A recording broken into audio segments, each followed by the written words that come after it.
अस्सलाम वालेकुम। दुरूद शरीफ पढ़ना।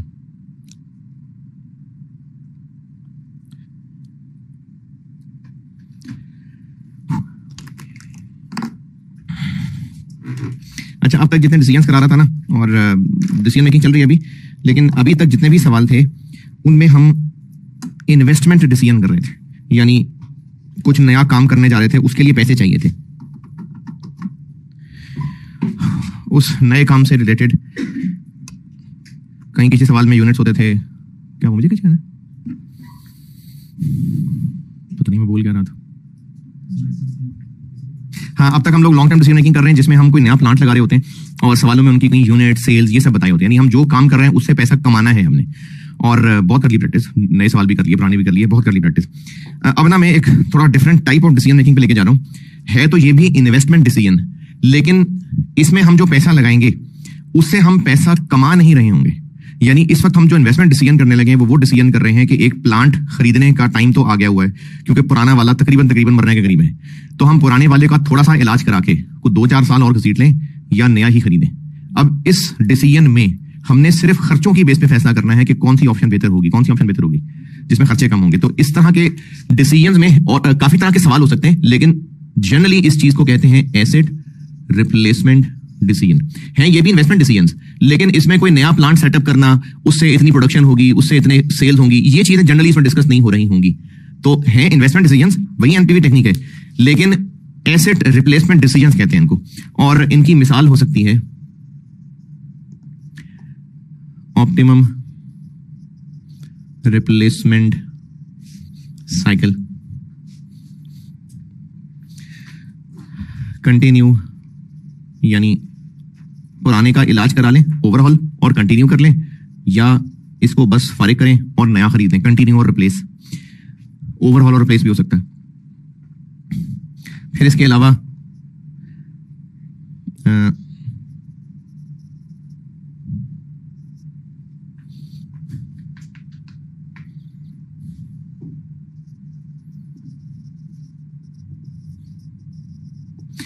हो सकता है कि हम जो एक काम सेटअप करने जा रहे हों, तो उसके लिए हमारे पास एक ऑप्शन हो कि हम ये जर्मनी वाला प्लांट भी ला सकते हैं, ये महंगा है लेकिन 10 साल चलेगा, और ये चाइना वाला प्लांट भी ला सकते हैं, सस्ता है लेकिन 5 साल चलेगा।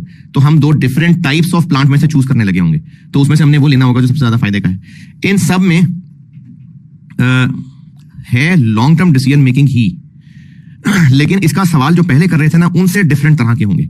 इसमें हमारे लिए रेलिवेंट शायद ये ना हो कि यूनिट्स कितने बनेंगे, ये मैं आपको एक एक करके इनकी मिसाल कराता हूं ना, तो उससे भी सिखाता हूं।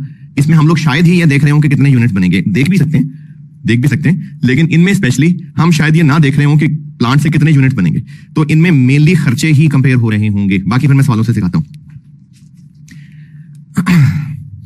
ये एग्जांपल्स हैं इन डिसीजंस की जो टेक्निक्स ज्यादातर इस्तेमाल होती हैं।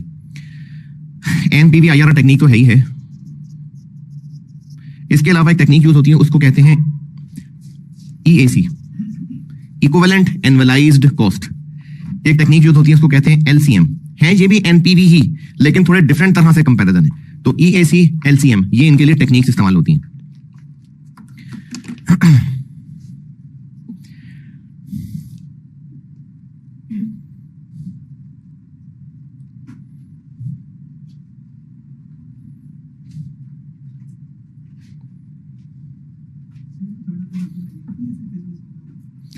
इस जो चीज हम यहां सीखेंगे ना, ये वो इस पे भी लग सकती है। यानी एक टॉपिक बनाया गया एसेट प्लेसमेंट डिसीजन, जिसमें बुजुर्गों ने ये सिखाना था। तो अब जब ये तरीका सीख लेंगे, जो कि बुनियादी तौर पे इनके लिए बना हुआ है, लेकिन इसमें भी ये तरीके लग सकते होंगे। अच्छा, इसमें ये तरीके इसलिए लग सकते होंगे क्योंकि वो खास बात जो इनमें हुआ करती है, वो खास बात जब इसमें होगी, तो इसका मतलब ये तरीके लगा करें। वो खास बात क्या है, वो मैं आपको ये तरीके सिखाता हूं तो बताता हूं।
जी मेरी ना अब कैफी क्लासें खत्म हो गई हैं। वो जुलाई का महीना मेरा बहुत टफ होता है और मुझे अंदाजा है कि DFD मैंने बहुत छोड़ी है। वही बता रहा हूँ ना, वही बता रहा हूँ कि मेरा ना कैफ खत्म हो गया, तो मैं 6:30 बजे आ जाऊंगा। तो मैं 6:30 बजे आ गया था, लेकिन आप लोगों का इंतजार करता रहा, तो फाइनली मैंने अभी 6:45 ही बोलना शुरू किया था। तो अभी जो बोलना शुरू किया था वो यही है जो सामने लिखा हुआ।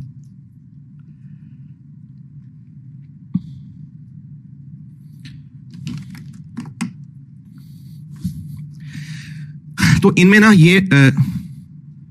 इनमें ये कम होगा कि हम लोग सेल्स कंसिडर कर रहे होंगे, जैसे कंटिन्यू और रिप्लेस है। यहीं से शुरू करता हूं प्रैक्टिस। तो मैंने इसी की मिसाल ली है। पहले मैं कंटिन्यू यानी ओवरहॉल और रिप्लेस से शुरू करता हूं प्रैक्टिस।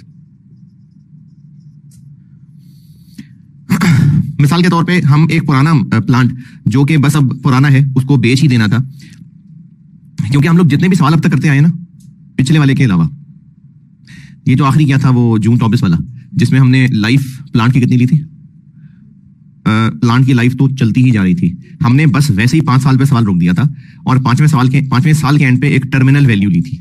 इससे पहले जितने भी सवाल किए, ये जरा वैल्यूएशन स्टाइल का सवाल था, इससे पहले जितने भी हमने सवाल किए ना उनमें हम कोई एक सर्टेन लाइफ लेते हैं और उसके बाद उस एसेट को हम लोग बेच देते होते हैं। तो उसके बाद क्या, फैक्ट्री बंद करके घर चले जाए, उसके बाद क्या होगा?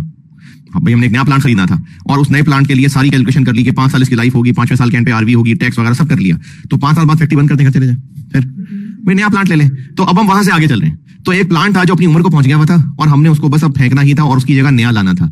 लेकिन अभी अभी हमें किसी ने बताया कि अगर इसी का इलाज करा लें तो ये 4-5 साल और गुजार सकता है जिंदगी, क्योंकि जो नए वाले हैं वो अभी इतने अच्छे आ नहीं रहे, इंपोर्ट बंद हुई नहीं है किसी वजह से, तो जो आ रहे हैं ना वो किसी और रास्ते से आ रहे हैं, वो पता नहीं रिफर्बिश्ड हैं या कोई और मसले हैं, कोई चोरी के भी हो सकते हैं। तो इसलिए आप अगर इसी का इलाज करा लें तो गुजारा चल जाएगा। अब हमने उस एग्जिस्टिंग प्लांट को इलाज करा के मजीद बढ़ाना है या नया खरीदना है, ये डिसीजन करने लगे। इसको कहते हैं ओवरऑल और रिप्लेस। इसका मैं जो अभी सवाल ही सीधा कराने लगूं, मगरिब पढ़ के पहले सवाल कराता हूं, वो सवाल मैं ये इंट्रोड्यूस कराए बगैर करा दूंगा, क्योंकि उस सवाल में वो बात रही है जिसके लिए बनाई गई है। वो सवाल मैं इनको इंट्रोड्यूस कराए बगैर बता दूंगा, उसके कराने के बाद फिर मैं आपको इनके कॉन्सेप्ट दूंगा कि ये क्या है, EAC और LCM क्या है। तो कंटिन्यू यानी ओवरऑल और रिप्लेस पढ़ने लगे।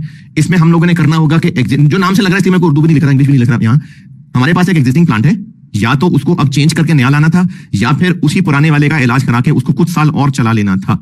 तो सवाल का पैटर्न क्या होगा? 2 ऑप्शन सॉल्व करेंगे और चूंकि हैं ही खर्चे, तो कौन सी ऑप्शन बेहतर होगी? जिसमें कम खर्चा होगा। चले मगरिब पढ़ लें, फिर ये सवाल कराता हूं उसका। अच्छा, ओवरऑल और रिप्लेस ऑप्शन में डिसीजन मैकेनिज्म ये हुआ कि हम दोनों ऑप्शंस के, जैसे पहले भी कर रहे थे, रेलेवेंट कैश फ्लोज ले लेते हैं फॉर ईच ऑप्शन।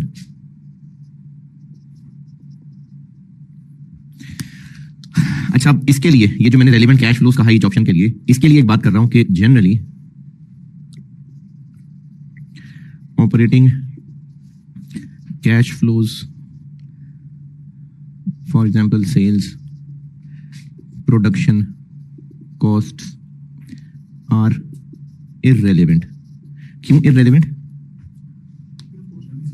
नहीं, कॉस्ट का कंपैरिजन तो कर रहे हैं, लेकिन क्यों irrelevant? हाँ, तो अगर कंटिन्यू करेंगे तो लेट्स से 5 साल पुराने वाले को चला लें या 5 साल नया वाला खरीद के चला लें, तो इस डिसीजन में ये क्यों irrelevant होंगे? हाँ, क्योंकि दोनों केसेस में वो सेम होंगे। हमने इस वक्त सिर्फ ये फैसला करना है कि जो हमारा काम एनुअल प्रोडक्शन 1 लाख यूनिट्स बनाने का है वो पुराने प्लांट से कर लें कि नए से कर लें। तो जनरली ये सेम होने की वजह से इररिलेवेंट होंगे। हाँ, अगर कोई सेम नहीं है, जैसे फर्ज करते हैं कि पुराने प्लांट में जितनी को जान है उससे हम 80,000 यूनिट्स बना सकते हैं, नए प्लांट से हो सकता है लाख बना सकते हो, फिर रेलेवेंट हो जाते हैं। तो चूंकि ये सेम होंगे इसलिए इररिलेवेंट है। इलाज कराना है, पुराना बिल्कुल खत्म हो रहा था, उसके कुछ पार्ट्स चेंज कर लिए तो मजीद चल गया। हाँ, जनरली सेम रिजल्ट। हाँ,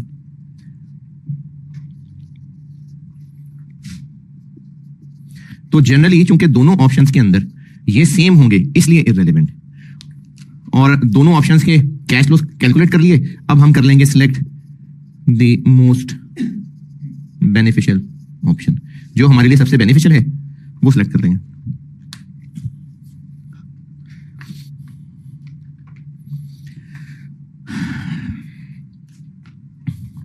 चलिए इसका एक सवाल करते हैं, और उस सवाल को कराने के लिए ना ये मुझे बताना नहीं जरूरी, तो पहले ये बताए बगैर एक सवाल करते हैं, फिर लेक्चर 16 करके मैं आपको ये पढ़ाता हूं। सवाल पढ़ लें जी। जून 19 अटेम्प्ट का सवाल है और मेरी बुक में ये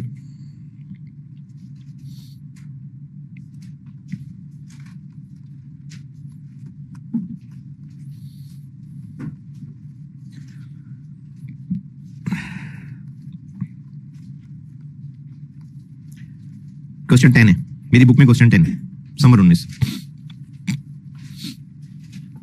इसका पार्ट ए करते हैं, पार्ट बी मैंने भी नहीं पढ़ाया। सवाल पढ़ लें, मैं करता हूं बोर्ड पे, और इसका भी पार्ट ए करेंगे हम।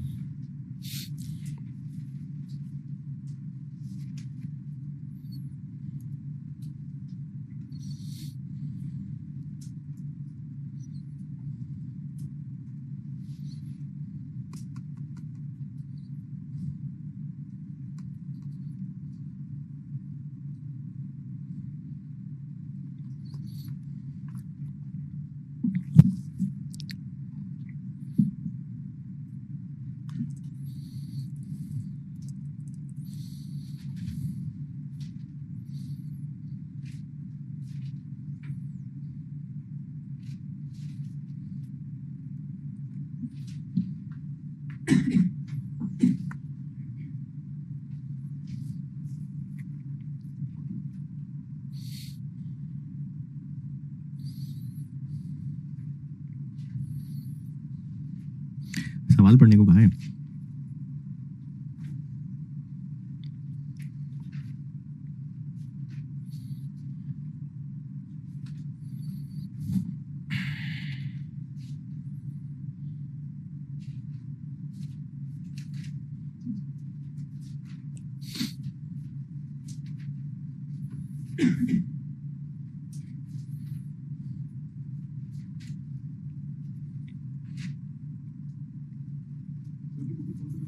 टेन।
जी पढ़ लें तो मैं करूं।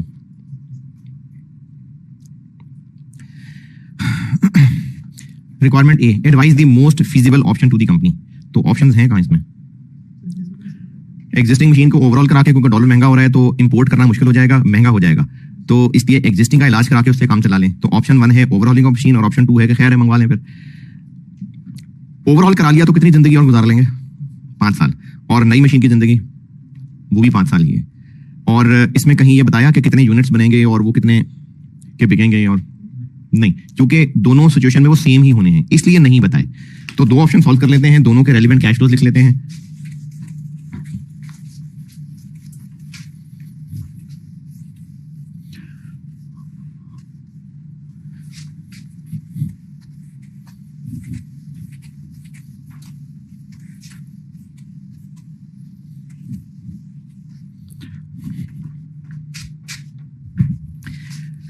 ये मैं कर रहा हूं जी जून 19 का पार्ट ए, ऑप्शन 1 ओवरऑल। 0 1 2 3 4 5 क्या क्या कैश फ्लोज हैं? पहला पैराग्राफ, कितने की खरीदी थी 5 साल पहले, वो लिखूं यहां?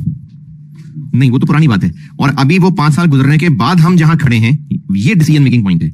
यहां से ऑनवर्ड हमने फैसला करना है कि पुरानी का इलाज कराएं या नहीं खरीदें। अगर हमने पुरानी का इलाज कराया, अच्छा पहले 2 पैराग्राफ में, ये जो पहले पैराग्राफ में 11.9 मिलियन है, ये क्या है? और ऑप्शन 1 के अंदर जो 9 मिलियन है आखिर में, वो क्या है? हाँ, तो फिर 11.9 क्या है? जो पुरानी मशीन अभी इस वक्त चल चल के पुरानी हो चुकी हुई है, अगर अभी के अभी इसको बेच दिया तो ये 11.9 मिलियन की बिकेगी। लेकिन अगर इसका इलाज करा लिया और फिर मजीद 5 साल गुजार लिए, तो वो जो 5 साल गुजारेंगे उनके एंड में 9 मिलियन की बिकेगी। तो अगर हमने इस मशीन को इलाज करा के चला लिया, तो क्या क्या कैश फ्लोज इसके सवाल में रेलिवेंट लग रहे हैं, यानी दूसरी मशीन से डिफरेंट लग रहे हैं? ओवरऑलिंग कॉस्ट है कितनी? 35।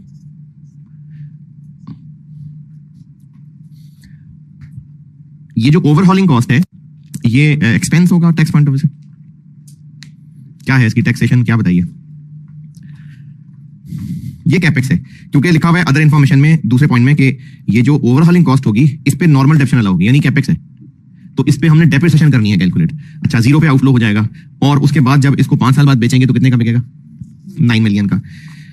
ये जो 9 मिलियन है, इसके साथ क्लियरली लिखा हुआ है कि ये करंट प्राइसेस टर्म्स में है। ये लिखा हुआ है ऑप्शन 1 लास्ट सेंटेंस कि 5 साल के बाद जब ये बिकेगी तो कितने की बिकेगी? At the end of 5th year eight current prices ये 9 मिलियन की बिकेगी। तो हमने इसको इन्फ्लेट करके लिखना है, तो 9 मिलियन को इन्फ्लेट कर दें अगर 1.05 कितने साल? 5 साल, 11.49। तो इस मशीन के ऊपर ओवरऑल पे इतना खर्चा होगा और ये में 5 साल बाद इनफ्लो मिल जाएगा। अच्छा, ये चूंकि अब तक हमारी आदत थी प्लांट वाली लाइन को अब सबसे आखिर में लिखने की, इसको भी आखिर में लिख सकते थे, लेकिन हम यहाँ पर कोई सेल्स वगैरह तो लिख नहीं रहे, इसलिए शुरू में भी लिखने में हर्ज नहीं है। और ओवरऑल ऑप्शन में क्या कैश फ्लोज हैं जो डिफरेंट हैं बाकियों से? एनुअल मेंटेनेंस है, मेंटेनेंस, और मेंटेनेंस है 10 मिलियन, लेकिन ये करंट प्राइसेस में है। अच्छा, अब उसने कह दिया कि 10 मिलियन करंट प्राइस है, तो फिर ईयर 1 से ही इन्फ्लेशन लगेगी। और कितनी इन्फ्लेशन लगनी है? 5%। 5%। अच्छा, ये 10 मिलियन नई मशीन की है कि पुरानी मशीन की है? यानी हम हैं, ये मेंटेनेंस नई मशीन का बताया हुआ है कि पुरानी का बताया हुआ है? या इसको भी एडजस्ट करना है 60% वाली बात? ये पुरानी ही का 10 मिलियन है। जब नए की ऑप्शन सॉल्व करने लगूंगा तो 10 को एडजस्ट करना पड़ेगा। It is expected that annual maintenance cost of overhauled machine would be 10 million रुपए। इसकी 10 मिलियन होनी है हर साल, और चूंकि ये करंट प्राइसेस में है तो एग्जामिनर को बता देते हैं कि LY इंटू 1.05।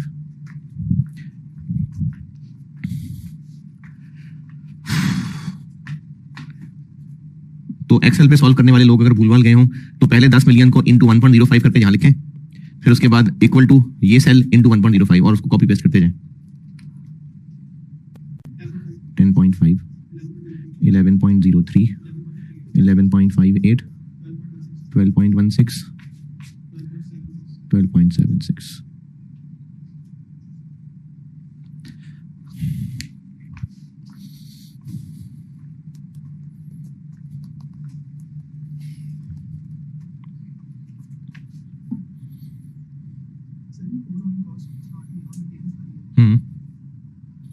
ओवरहॉलिंग तो इसकी मेजर पावर रिप्लेसमेंट होगी कि ये रनिंग कंडीशन में दोबारा से जिंदा हो जाए, ये ओवरहॉलिंग कॉस्ट है।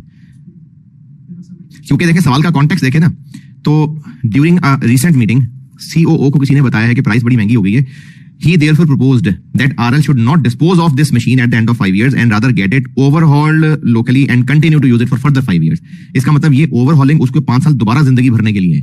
तो ये मेजर पार्ट रिप्लेसमेंट है। जैसे कोई गाड़ी है उसका सत्यानाश हो चुका था, किसी ने कहा जी इंजन चेंज करा लें, ये कर लें, तो बस ठीक है, सही हो गई गाड़ी। तो ये ओवरहॉलिंग एनुअल खर्चा नहीं है, ये ओवरहॉलिंग इसके ऊपर होगा तो 5 साल की जिंदगी दोबारा शुरू होगी इसकी, इसलिए ये एक इन्वेस्टमेंट टाइप चीज हो गई। और जो एनुअल मेंटेनेंस है वो एनुअल है। हाँ जी, ऑप्शन 1 मेंटेनेंस, ओके। अच्छा, ऑप्शन 1 की अंग्रेजी में और क्या रह गया? पक्की बात है,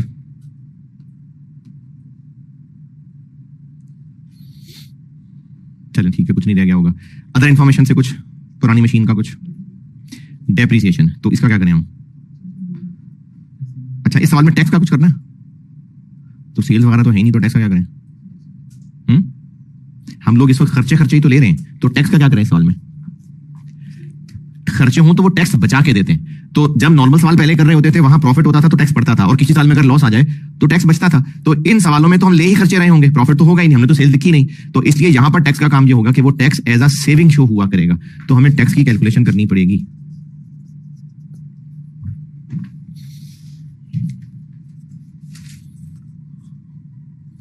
वन, टू, थ्री, फोर, 5। अच्छा, टैक्स से रिलेटेड इसमें क्या होगा भाई? एक तो होगी मेंटेनेंस, इसने हमें टैक्स बचा के देना है, एक खर्चा है, ये इधर निकाल चुके हुए हैं। 10.5, 11.03, 11.58, 12.16 और 12.76। और टैक्स रिलेटेड क्या होगा? डेप्रिसिएशन। ये चलते हैं वर्किंग टू में।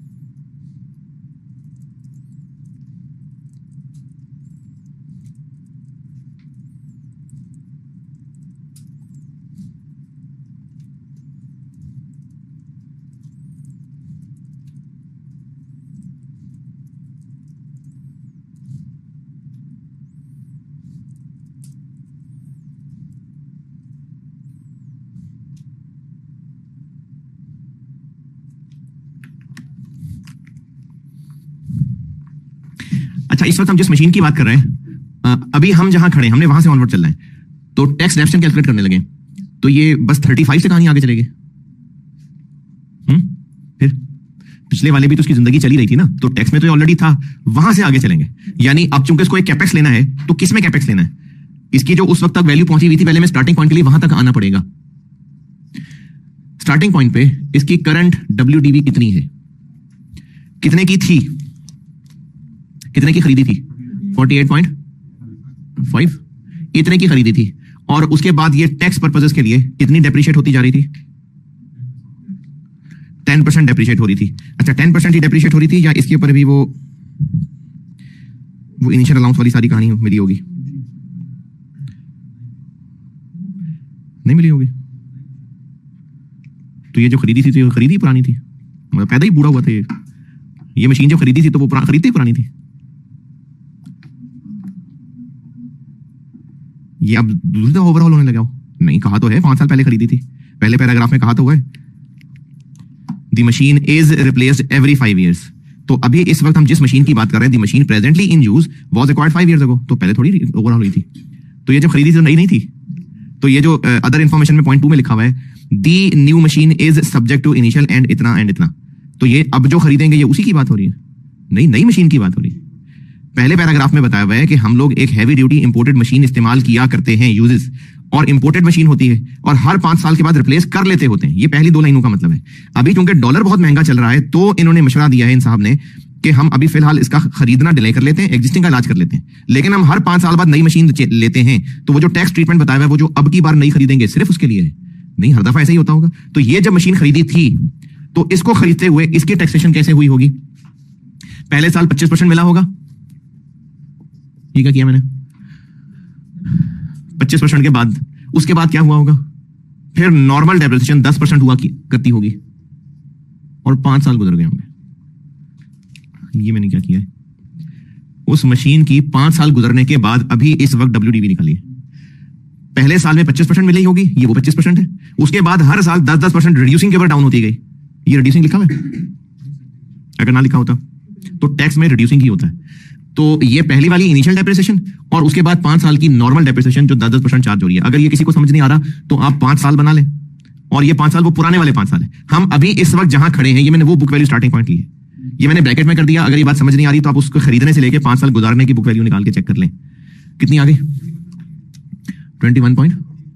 अभी अगर हम यहां से ऑनवर्ड चले तो ओवरऑल वाले को टैक्स वाले कैपेक्स मानेंगे और उस पर भी डेप्रिसिएशन अलाउ करेंगे। इसका मतलब वो इसमें कैपेक्स होगा 35,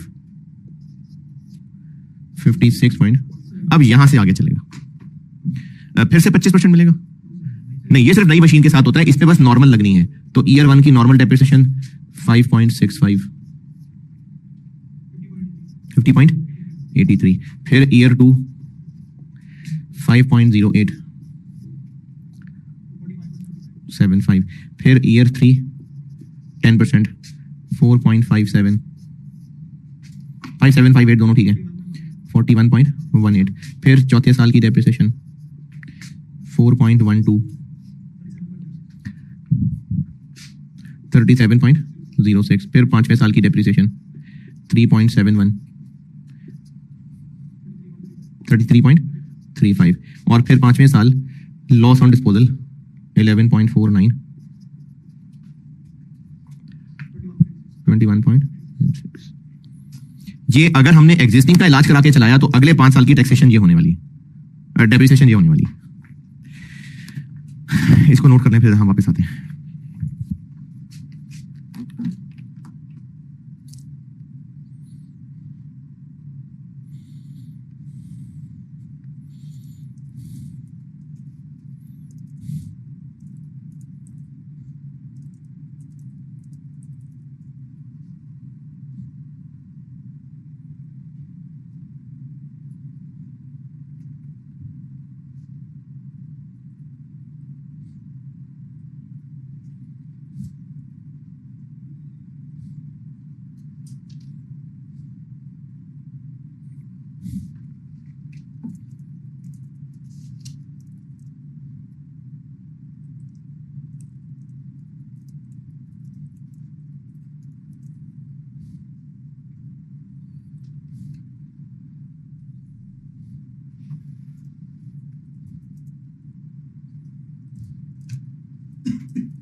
जी वो वर्किंग नोटेड, तो डेप्रिसिएशन पे आ गए। ईयर 1 की होगी बताइएगा 5.6508, 4.5 4.57, 4.12, 3.71, और आखिरी साल में होगा लॉस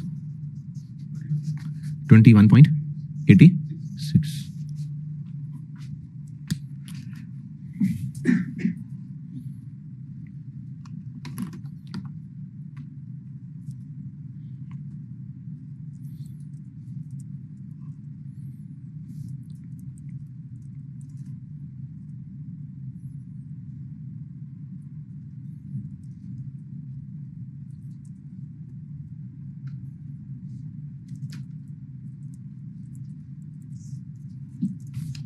और कुछ पुरानी मशीन के आगे बढ़ाने से रिलेटेड।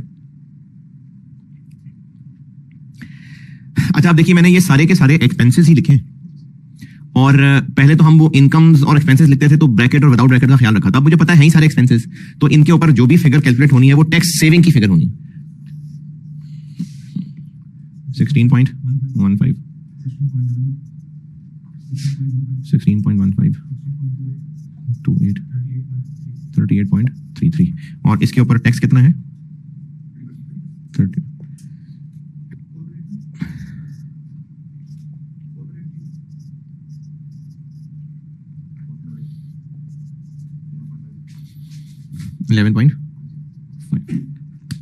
और अब हम इसको एज अ सेविंग लिखने लगे, तो 4.85, 4.85 नहीं 4.83, 4.85, 4.83 और 11.88।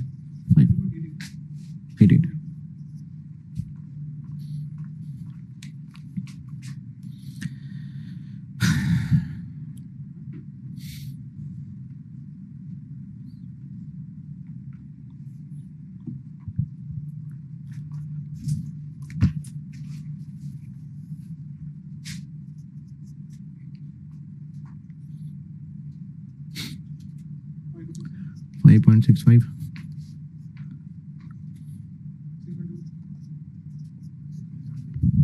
6 point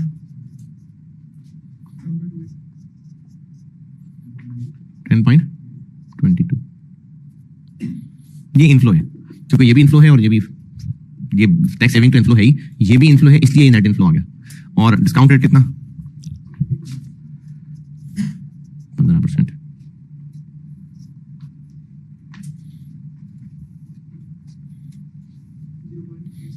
87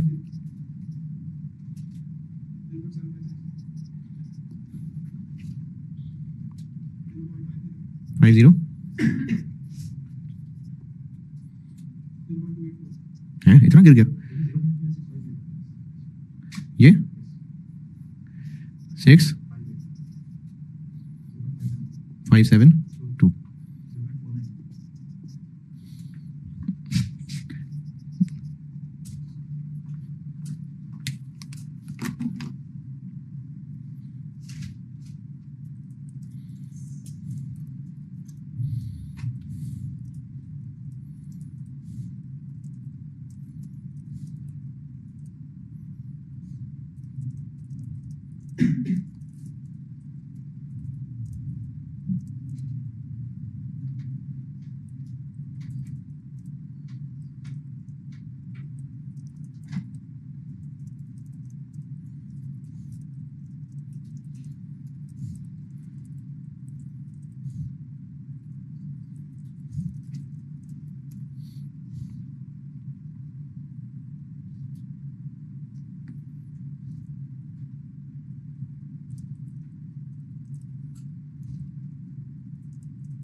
कितनी आ गई जी?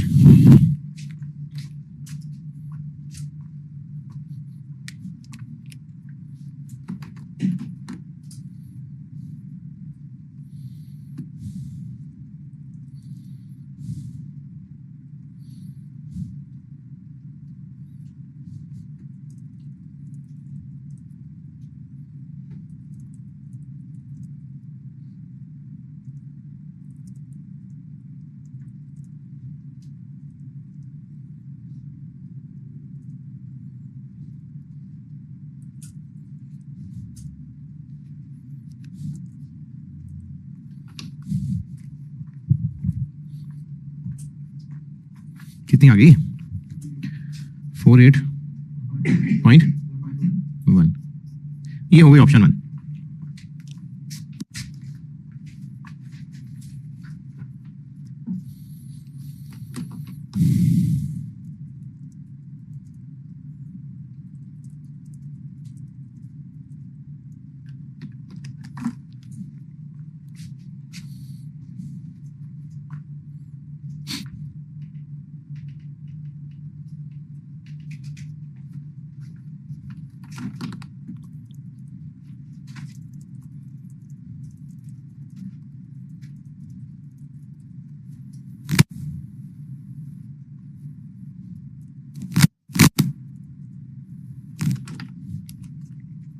ये मिटाना है जी, ऑप्शन 2 करनी है। इसे बताएं, कुछ पूछना है तो। ऑप्शन 2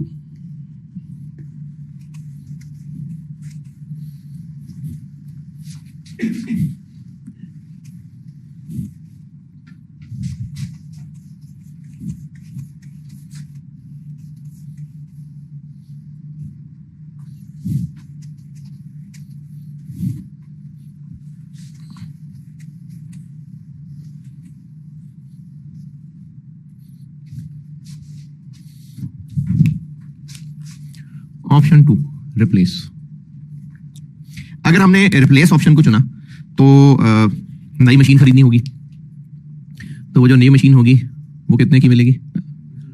61.25। और एंड पे कितने की बिकेगी? अच्छा, आरवी के बारे में आपको बताया था कि वर्किंग कैपिटल और आरवी, अगर ये मैंने आपको जब इन्फ्लेशन पढ़ाई थी ना तब बताई थी ये बात कि अगर इन्फ्लेशन रेट दिया हुआ जस्ट एक तो सब पे लगेगा, और वर्किंग कैपिटल और आरवी के ऊपर भी लगा दें, नोट लिख दें, तो हम ये कह सकते हैं कि इस आरवी के ऊपर भी इन्फ्लेशन लगेगी और ये भी कह सकते हैं कि इस पे इन्फ्लेशन नहीं लगेगी। दोनों बातें ठीक है, तो लगा दें चले 61 पॉइंट। इग्नोर भी कर सकते हैं, नोट लिख देना मुनासिब है। 40%। ये क्या किया मैंने? सवाल में कहा हुआ था कि वो 40% पे बिक जाएगा, तो वो 40% लिया और उसको कंप्लीट कर दिया। 31.27। अच्छा, हम नई मशीन अगर खरीदेंगे, अभी इस वक्त हम कहां खड़े हैं? हमारे पास एक 5 साल चली हुई मशीन है, हमारा डिसीजन मेकिंग पॉइंट, हम एक जगह खड़े हैं, 5 साल मशीन चल चुकी हुई है। अब यहां से ऑनवर्ड या उसने ओवरहॉल होना है, ऑप्शन 1 डन, या इसको रिप्लेस करना है, तो रिप्लेस करेंगे तो नई खरीदने का कैश जाएगा और पुरानी बेचने का कैश आएगा। कब बेचेंगे? अभी। तो अभी कितने की बिक जाएगी? पहला पैराग्राफ 11.9 की बिक जाएगी। अभी 11.9 की बिक जाएगी। तो नई मशीन लाएंगे मतलब पुरानी बेच के नहीं ले आएंगे, तो पुरानी का कैश इनफ्लो हो जाएगा, नई का कैश आउटफ्लो हो जाएगा। और मेंटेनेंस, नई मशीन की भी मेंटेनेंस होगी। नई मशीन के बारे में मेंटेनेंस ऑप्शन 2 में दोबारा से नहीं लिखी, तो इसका मतलब मेंटेनेंस नहीं होगी। ये ऑप्शन 2 में तो मेंटेनेंस का कुछ नहीं लिखा, ऑप्शन 1 में लिखा हुआ है। ऑप्शन 1 में लिखा हुआ है कि ओवरहॉल्ड मशीन की मेंटेनेंस 10 मिलियन होगी, जो कि नई से 60% हायर है। तो नई की मेंटेनेंस कितनी होगी? कितनी? 60% ऑफ 10 मिलियन, 40%, 6.25। बचपन में परसेंटेजेस पढ़ के आए होंगे कहीं स्कूल में, कहीं ईआरसी में, कहीं मॉड्यूल ए में, कहीं कॉस्ट में। जब किसी भी चीज की परसेंटेज का रिलेशन होता है ना, तो वो परसेंटेज का रिलेशन आप तब लगा सकते हैं जब आपको पता हो कि बेस क्या है, यानी 100 किसको कहना है। जैसे अगर ग्रॉस प्रॉफिट मार्कअप है 20%, ग्रॉस प्रॉफिट मार्कअप, तो 20% ग्रॉस प्रॉफिट मार्कअप है, तो ग्रॉस प्रॉफिट की अमाउंट निकालने के लिए ये कर देंगे, है 20% मार्कअप है। क्यों? क्योंकि ग्रॉस प्रॉफिट मार्कअप होता है तो उसमें बेस कॉस्ट होती है। अगर मैं सेल्स को 20% से मल्टीप्लाई करूंगा ना, तो मैं कह रहा हूं कि 20/100, यानी हम इसको 100 कह रहे हैं, जबकि ये 100 नहीं है, ये 120 है। तो जब भी हमने कोई परसेंटेज रिलेशन यूज करना होता है तो ये जरूरी होता है जानना कि 100 क्या है। 10 million at current prices which would be 60% higher in comparison with annual maintenance of new machine. अगर मुझसे वो कॉर्नर 10 फुट दूर है, तो मैं 2 सेंटेंस बोल रहा हूं। एक सेंटेंस बोल रहा हूं कि वो कॉर्नर मुझसे 10% दूर है, और एक सेंटेंस में बोल रहा हूं कि मैं उस कॉर्नर से 10 फुट दूर हूं। एक ही बात है कि अलग बात है? वो कॉर्नर मुझसे 10 फुट दूर है, दूसरा जुमला मैं उस कॉर्नर से 10 फुट दूर हूं। एक ही बात है, अलग बात है? एक ही बात है, लेकिन फर्क यह है कि स्टार्टिंग पॉइंट क्या है। जब मैं कह रहा हूं कि वो कॉर्नर मुझसे 10 फुट दूर है, तो यहां से स्टार्ट करना है, और जब मैं कह रहा हूं कि मैं उस कॉर्नर से 10 फुट दूर हूं, तो जिससे है वो स्टार्टिंग पॉइंट है। अगर सवाल में यह कहा होता ना कि एनुअल मेंटेनेंस ओवरहॉल्ड मशीन की 10 मिलियन है, ओल्ड मशीन, और न्यू मशीन की मेंटेनेंस इससे 60% लोअर है, अगर यह कहा होता कि ये इससे 60% लोअर है, तो किससे स्टार्टिंग पॉइंट क्या है? ये स्टार्टिंग पॉइंट है। सेंटेंस होता कि न्यू की मेंटेनेंस ओल्ड से लोअर है 60%, लोअर देन पुरानी मशीन, फिर ये स्टार्टिंग पॉइंट होता, ये बेस होती, ये 100 होता, ये 100 होता, और इसका 60% कम, ये 40 होता। ये 100 होता, ये 40 होता। लेकिन सवाल में ये नहीं कहा हुआ। सवाल में ये कहा हुआ है कि ये इससे 60% हायर है, यानी ये इससे 60% हायर है। अगर कहा होता कि ये इससे 60% लोअर है, तो उसमें स्टार्टिंग पॉइंट क्या है? ये।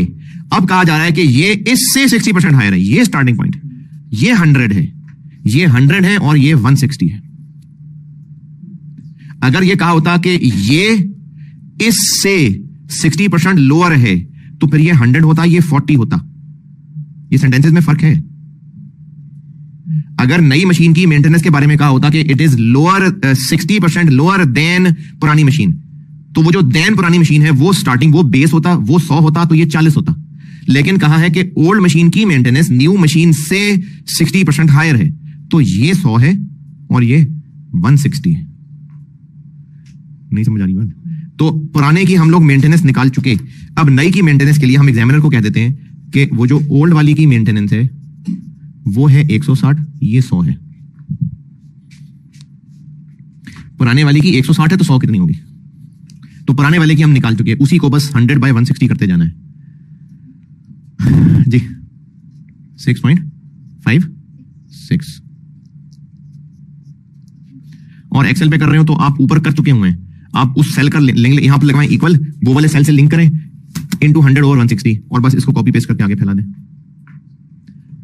6.89, 7.24, 7.60, 7.98। और आप ये भी कर सकते हैं कि ऊपर वाली मेंटेनेंस भी तो 5% महंगी हुई थी ना, तो आप सिर्फ ये वाली फिगर निकाल लें 10.5 को 100/160 करके, उसके बाद इसको 1.05 बढ़ा दें तो भी यही होगा। ये हो गई नई मशीन की मेंटेनेंस। और नई मशीन का टैक्स निकालने के लिए वर्किंग 3,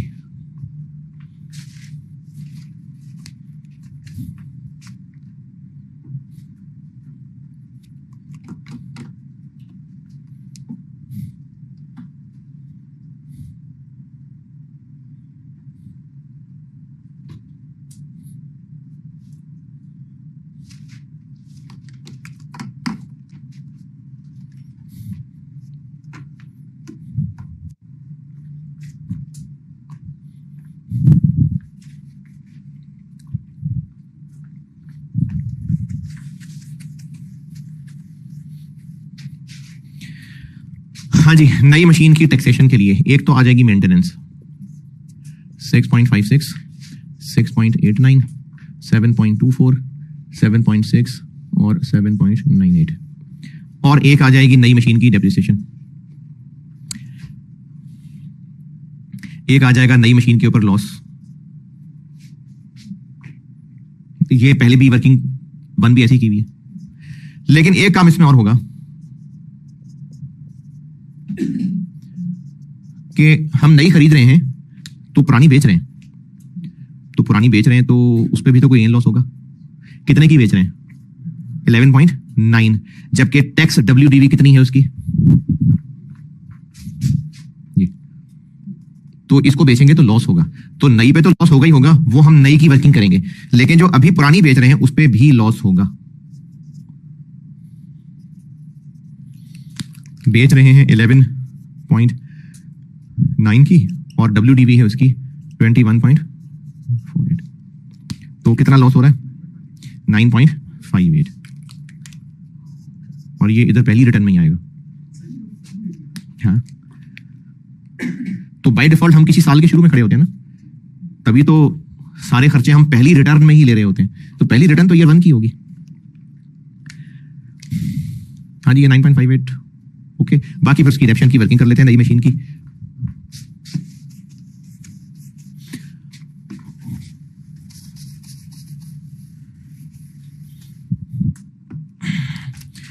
नई मशीन की कॉस्ट कितनी होगी? 61.25। और एक तो इनिशियल अलाउंस होगा 25%, 15.31, 5 और फिर उसके बाद नॉर्मल डेप्रिसिएशन आने लग जाएगी 4.59, 3.5। फिर ईयर 2 4.14, 13 भी ठीक है, 37.21। फिर तीसरी 3.72, 33.49। फिर चौथी 3.35, 30.14। फिर पांचवी 3.01, 27.13। और फिर आरवी रख के 3.27। 5वें साल में प्रॉफिट आ जाएगा 4.14। अगर किसी ने ये अज्यूम किया होगा कि आरवी के ऊपर इन्फ्लेशन नहीं लगनी, तो फिर आखिरी साल में लॉस आ जाना था। तो इन्फ्लेशन अज्यूम करना है तो भी ठीक है, नहीं करना तो भी ठीक है।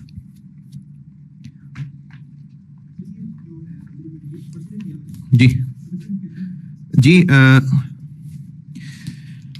जो टिप्स थी ना जो मैंने बताई थी वो जस्ट टिप्स हैं, इसलिए जब खामोशी है आरवी की इन्फ्लेशन के बारे में तो स्टूडेंट जो उसके बारे में अज्यूम करेगा वो सही है, क्योंकि बता नहीं रहा सवाल वाला।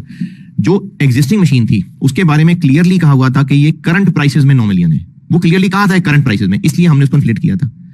नई मशीन के बारे में ये नहीं कहा, तो इन्फ्लेट कर लें वो भी ठीक है, ना करें वो भी ठीक है। वैसे ये जो long term decision making Kaif में टेस्ट होती है ना, उसमें प्रैक्टिस ये है कि जब आप इवन के कैफ क्या बीआरडी में भी, कि अगर आरवी की फिगर टैक्स WDV के बारे में कह दिया जो बुक वैल्यू है वही आरवी है, या एक परसेंटेज कह दी तो उसको इन्फ्लेट नहीं किया जा रहा होता। तो इसलिए इन्फ्लेट कर लें तो भी ठीक है, ना करें तो भी ठीक है। आरवी को इन्फ्लेट करना कोई बड़ा मसला नहीं है।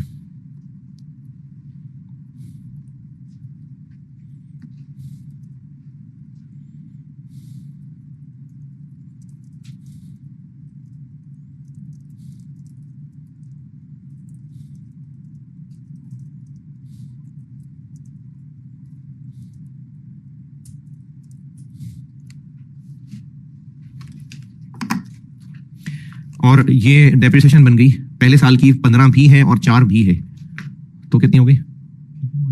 नहीं यार, 19.9, ईयर 2 4.14, 3.72, 3.35, 3.0। अच्छा, अब ये सारे मैंने एक्सपेंसेस लिखे हुए और ये वाला प्रॉफिट है, तो या तो सबको ब्रैकेट लगाते हैं, इसको पॉजिटिव लिख दें, या सारे हमने पॉजिटिव लिखे हुए तो इसको ब्रैकेट लगा देते हैं।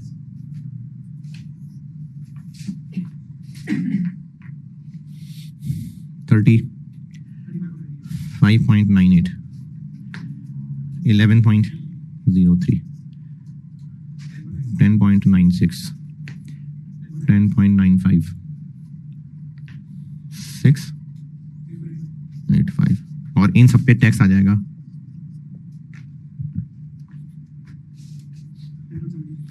10 पॉइंट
अब ये टैक्स सेविंग है तो इनफ्लो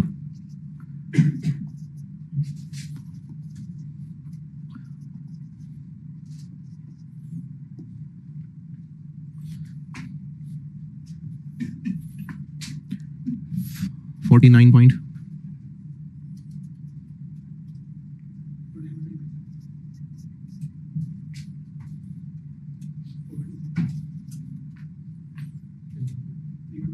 3 point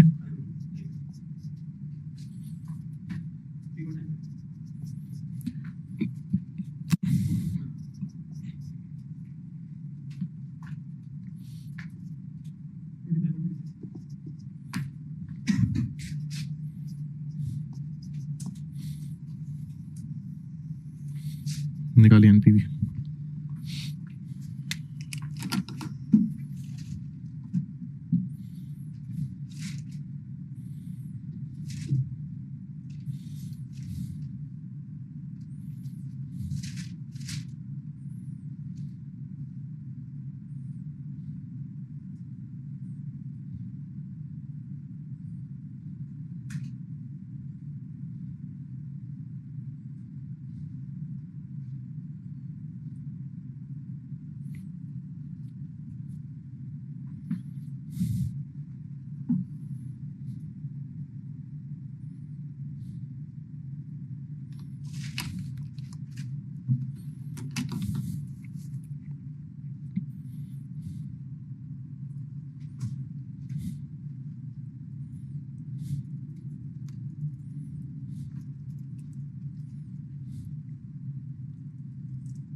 जी 40.82। तो कंक्लूजन ये हुआ, हाँ जी कंक्लूजन, खर्चे खर्चे हैं इसलिए नेगेटिव आ रहा है। कंक्लूजन क्या हुआ? रिप्लेस बेहतर है क्योंकि इसमें कम खर्चा। ये था जी पार्ट ए 15 नंबर। पार्ट 20 का भी मैंने पढ़ाया नहीं, जब सेंसिटिविटी पढ़ा लूंगा तो फिर पार्ट बी करेंगे सॉल्व। अरे देखें, जो भी एक्सपेंस इनकम है तो होगा तो वो रिटर्न फाइल करते हुए टैक्स में डील ना, तो रिटर्न तो ईयर 1 की फाइल होगी। जब पहले भी कुछ सवाल किए जिसमें वो रेंट एडवांस में आ रहा था, तो उसको मैंने 0 पे आउटफ्लो दिखाया था, लेकिन लिया तो पहली रिटर्न में ही था, तो ये जाएगा तो पहली रिटर्न के अंदर ही। अरे तो कैश फ्लो है ना, ये कैश फ्लो है। हम अभी नया प्लांट खरीदेंगे तो पुराना बेचेंगे तो नया खरीदेंगे, ये तो कैश इनफ्लो आउटफ्लो है। ये ईयर 1 की रिटर्न है। ईयर 1 की रिटर्न होगी तो जो पुरानी मशीन फौरन बेची होगी, मतलब ईयर 1 में बेची होगी, तो उसका लॉस ईयर 1 की रिटर्न में क्लेम होगा। हाँ जी, और बताएं सवाल में इतराज। चलें लेक्चर 15 बस।